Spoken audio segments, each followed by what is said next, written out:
में मस्त रहता है। तो ऐसे ही इस संगम युग के टाइम पर जो श्रेष्ठ पुरुषार्थी हैं वो पवित्रता की धारणा करते हैं, और जितनी ही पवित्रता की धारणा करते हैं उतनी ही पुरुषार्थ में ऊंची उड़ान भरते हैं। पवित्र रहेंगे तो ऊंची उड़ान भरेंगे। ब्राह्मणों की जीवन का अनुभव होगा, 20 बार का अनुभव होगा। जब विकार में गिरते हैं तो बुद्धि डल हो जाती है, और जब निर्विकारी रहते हैं तो बुद्धि हाई स्टेज पर रहती है। क्यों? क्योंकि प्योरिटी में वो ताकत है जो दुनिया के हर काम करा लेती है। देवताएं कोई धंधा नहीं करते थे सत्युग त्रेता में, सिर्फ पवित्र थे।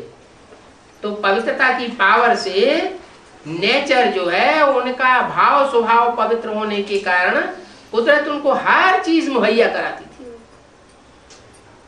दुनिया का कोई ऐसी सुख साधन सामग्री नहीं है जो देवताओं को प्राप्त न होती हो। तो ये कौन सी पावर हुई? प्योरिटी की पावर हुई।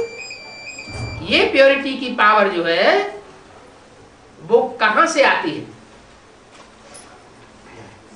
एवर प्योर से आती है। इस सृष्टि पर एवर प्योर कोई नहीं है। नंबरवार पवित्र आत्माएं हैं। देवात्माएं बहुत पवित्र माने जाते हैं।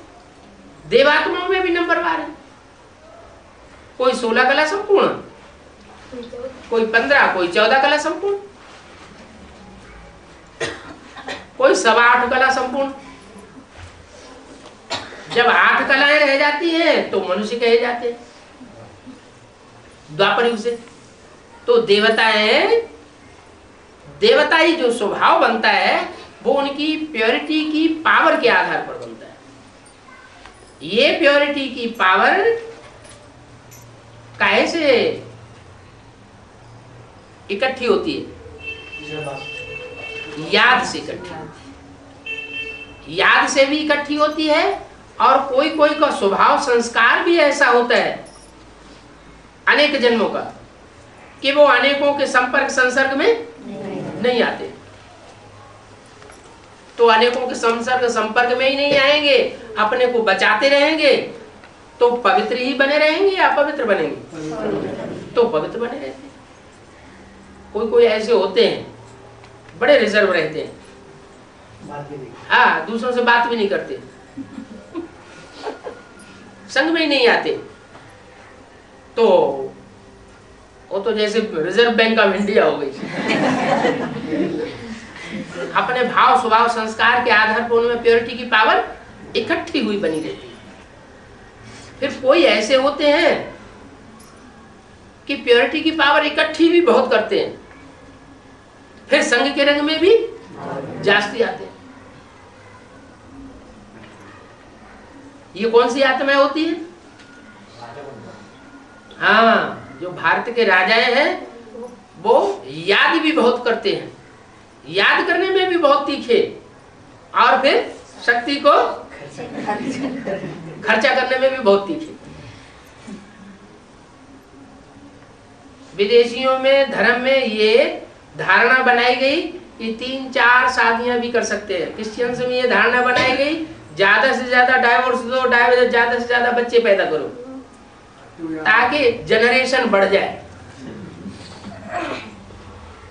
तो उन्होंने तो इतनी लिमिट रखी, और भारत के राजाओं ने क्या किया? भारत के राजाओं ने तो लिमिट त्याग दी, तोड़ दी, अनलिमिटेड। और कृष्ण का मिसाल पकड़ लिया कि कृष्ण जब 16,108 रानियां रख सकते हैं तो 200-400 नहीं रख सकते। तो फिर टू मैनी क्वींस का पहाका बन जाता है। अनेकों रानियां होंगी तो राजकाज क्या संभालेगा? फिर बुद्धि सारी उन्हीं में खप जाती है। तो वो आत्माएं वो हैं जिन्होंने जन्म जन्मांतर राजा ही किए। एक तो विकारी राजाएं होते हैं और एक होते हैं निर्विकारी राजाएं। निर्विकारी राजाएं होते हैं सत्युग त्रेता, और विकारी राजाएं होते हैं द्वापर कलयुग। निर्विकारी राजाओं के सामने विकारी राजाएं माथा टेक दे रहे।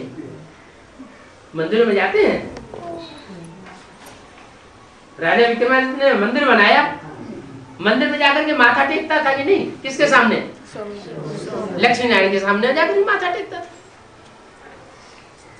तो विकारी राजा ज्यादा बड़े हुए या निर्विकारी राजा ज्यादा बड़े हुए? निर्विकारी राजा बड़ा, लेकिन माथा टेकने वाले ये नहीं समझे